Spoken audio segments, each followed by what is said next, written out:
Monsieur le ministre, la semaine dernière, Madame Dalloz et moi-même vous avons alerté sur l'état de délabrement de nos universités en citant le blog Université en ruine. Vous avez répondu, je cite, « Ces propos portent préjudice à nos universités. Nos universités connaissent des difficultés, mais elles ne sont pas en ruine. » Eh bien, la coordinatrice de ce blog, Héloïse Duché, vous a adressé une invitation.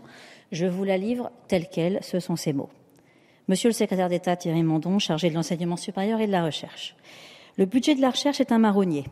Tous les ans, entre octobre et décembre, les étudiants et les chercheurs dénoncent le manque de moyens, demandent à être entendus par leur ministre du tutelle, crient que le traitement fait aux professionnels et étudiants est intolérable. Depuis quelques années, ils expriment aussi leur consternation en voyant que le crédit impôt recherche profite aux grandes entreprises plus qu'à la recherche et l'enseignement supérieur de la République. Il faut arrêter de nous prendre pour des râleurs et des feignants.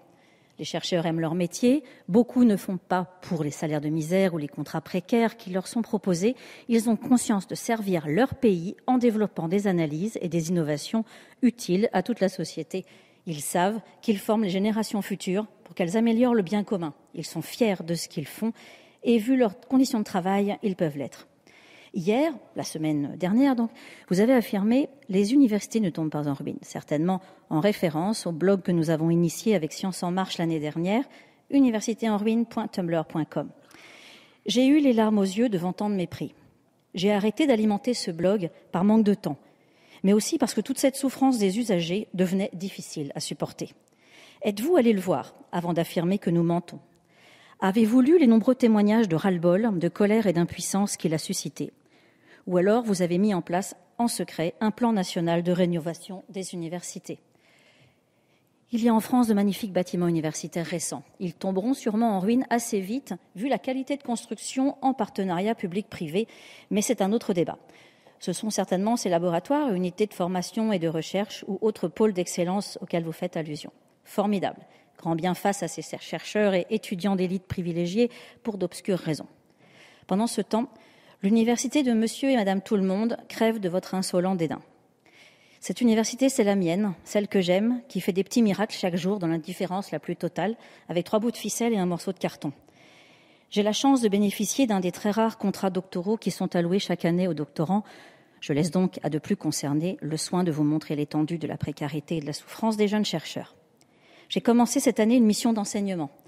J'aime mon travail, je me sens utile et s'il est difficile de prendre la ligne 13, je vais à l'université avec le sourire. Le jour de la rentrée universitaire, la salle où j'enseigne ressemblait à ça. Alors ici se trouvait, monsieur le ministre, une photo d'une salle de cours avec une flaque de plusieurs mètres. L'eau venait des toilettes en réparation. Nous l'avons pris avec humour, nous avons attendu que la maintenance fasse son travail, puis fini le cours. Le lendemain, dans la même salle, rebelote. 1 mois plus tard, les toilettes en question ne sont toujours pas utilisables, contraignant les usagers du bâtiment à n'avoir accès qu'aux 2 cabinets en activité. Je vous passe les détails sur le temps d'attente et les conditions d'hygiène.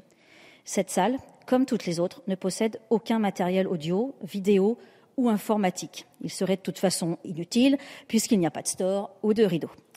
Comme l'architecte a dû penser que l'acoustique n'avait pas d'importance dans une salle de cours, étudiants et enseignants finissent les séances avec une migraine.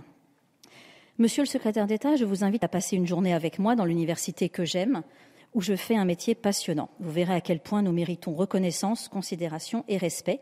Vous verrez la persévérance et le travail d'étudiants, souvent salariés et issus de milieux populaires. Vous verrez surtout la réalité de nos conditions de travail et d'études. Pas de matériel, lourdeur administrative, manque de personnel, fuite, conditions sanitaires déplorables, mise en danger, bâtiments hors normes de sécurité. Le pays de la Sorbonne ne peut se contenter de quelques vitrines pour faire croire au monde que nous sommes encore à la hauteur de notre réputation. La République ne peut se permettre de traiter ses personnels et les jeunes qu'elle a la charge de former de la sorte.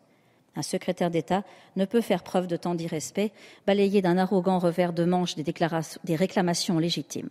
Surtout, individuellement et collectivement, vous et votre gouvernement ne pouvez plus faire semblant d'ignorer les problèmes et continuer de paupériser une mission aussi noble que celle de l'enseignement supérieur et de la recherche. Venez et vous verrez. Je vous prie d'agréer, monsieur le secrétaire d'État, mes respectueuses salutations.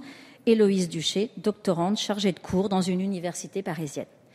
Voilà, monsieur le ministre, je crois que tout est dit dans cette lettre et si vous décidiez d'y répondre favorablement, c'est avec un très grand plaisir que je vous accompagnerai.